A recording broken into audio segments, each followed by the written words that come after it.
C'est bon. Merci beaucoup de Banakin, Banapoto, Tozaliawa.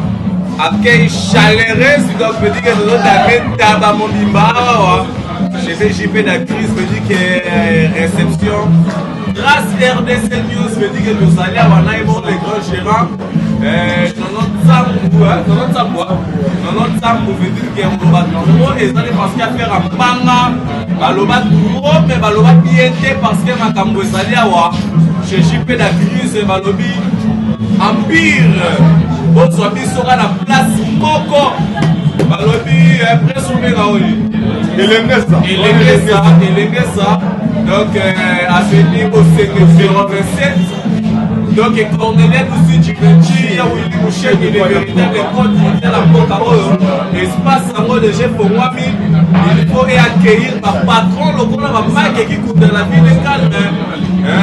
Il va pas. Le but qui va me tomber, voilà, pour que tu aies un carré clair, pour que tu aies une pièce. Arrête, si tu te bloques, il n'a qu'il m'a rien à dire. Voilà. Rien à dire, il est cardinal. États-Unis, dans l'hôtel, il est comme si tu l'es là-bas.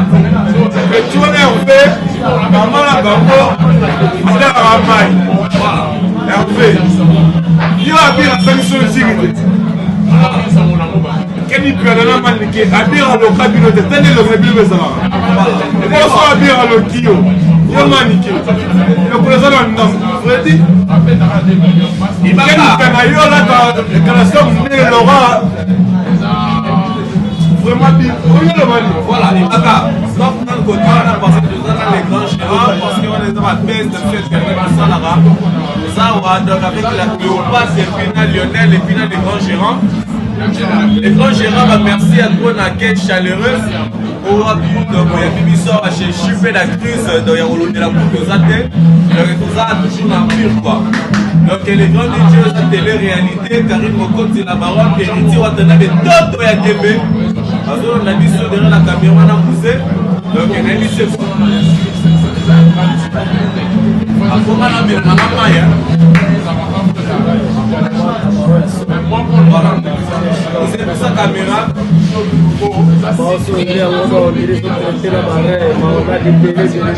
Voilà.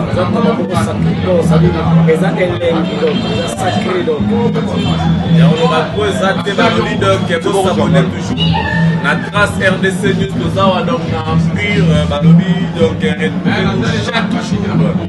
Donc chaque jour, événement, moi, mais il s'adore les dorsalino. Nipoka Nindawetu, Mobali, il y a Gracela. On va trouver ça, c'est ça. Donc merci beaucoup, quoi. Je te bloque. Arrête. Si bien, Banakin, Banapoto, Banamonde entier, Banamokili Mobimba. Veut dire que René Abiri, veut dire que na sali descente, donc atterrissage forcé. Awa na kati ya commune ya Kalamu, veut dire que bozo comprendre quand de bozo mona image yango et si kanin tozali donc awa wab donc balobi espace empire. Veut dire que esalemi na kati ya commune ya Kalamu du jamais vu espace ya boina no ezala te veut dire to kiti poto solo na une des gérants professionnels de la République démocratique du Congo. Donc ezali awa donc ezala ngo sika kuto ko bunga te. Veut dire que ezali donc longe ba na kati kuna pe ba osala boîte to kotambola pona ko découvrir espace oyo na kati ya commune ya Kala balobi ba merci à trop na ve na biso JC Jean-Claude Kadima donc le bourgmestre international ya commune ya Kalamu owapi vraiment zo sala musala zo permettre ba biloko aboye salema na kati ya commune ya Kalamu nanu esalema tene impact na idéologie donc veut dire que ba tabatu kuneza ko tumbama veut dire que le grand Gérard bonjour chef Nangai.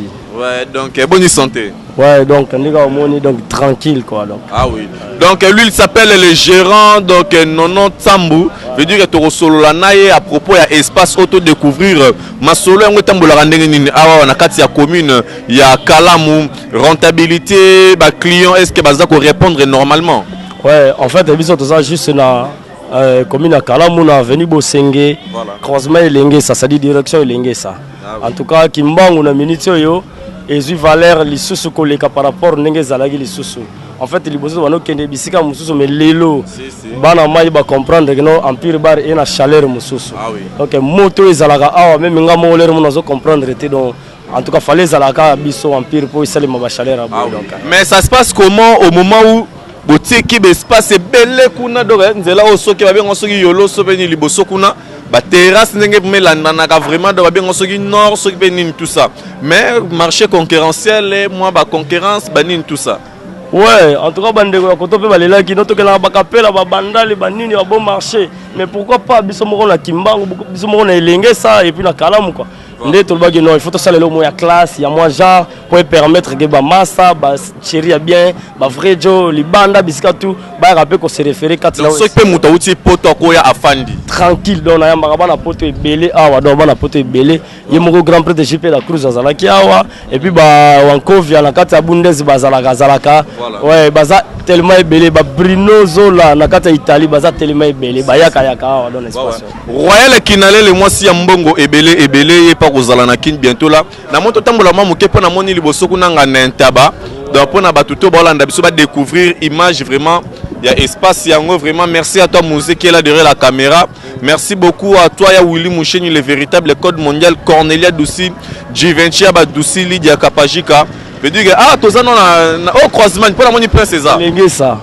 Avenir Elenge ça biso za bossing. Ça dit so comme na croisement Elenge ça bossing do to ça. Otali na ngambo Kimbangu. Voilà. On a Longe Bar Empire. Ah oui. Ouais. Donc ba combien au place wana? On a la bâche donc Longe Bar Empire donc. Ah ouais, ezali place ba sala rentable. Donc veut dire que Mouzé zo image dans des places ba sala rentable donc il y a Longe Bar Empire. Donc tout ceux qui baillent baliaka bien biloko mungu eleki so pendenge ni po batu musu baza balandela ba code par rapport à biloko rolia. O ezanta ba ya Longe Bar Empire. C'est des ana ba énorme. Mouzé zongo mabien baluka mabo zongo mabien. Ils ont ba énorme donc internationaux donc taba oyo kaka o ba susu baliaka na Paris on a Belgique wapi mais tout ça d'amengo na kata kini na ninga naturel donc c'est bon vraiment.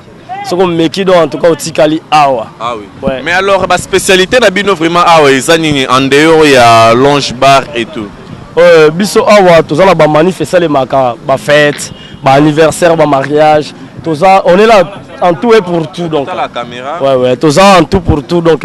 Pour servir population na ba délire na bango nyonso tout bazana ngo besoin. Nyonso bazana ngo besoin ko lia donc olongwe na ndako nzala melite oyepena olia ntaba olia ngulu olia soso ya mayonnaise awa et puis bière ya pio musique ya kitoko donc awa na Empire Bar. Mais tout le monde na ba publication déjà na ba réseaux sociaux que non ils appellent na boîte c'est tout boîte c'est déjà prêt to kokota na kati to découvrir. Bon en fait tous en plein chantier na niveau ya boîte c'est tous en plein chantier. Tous ça ba travaux so côté ko mona. Ah oui, to profiter to côté tout ça ba travaux ndenge za ko salima awa na Empire. Donc ya oloba trop ezalité donc to kota to mona to découvrir.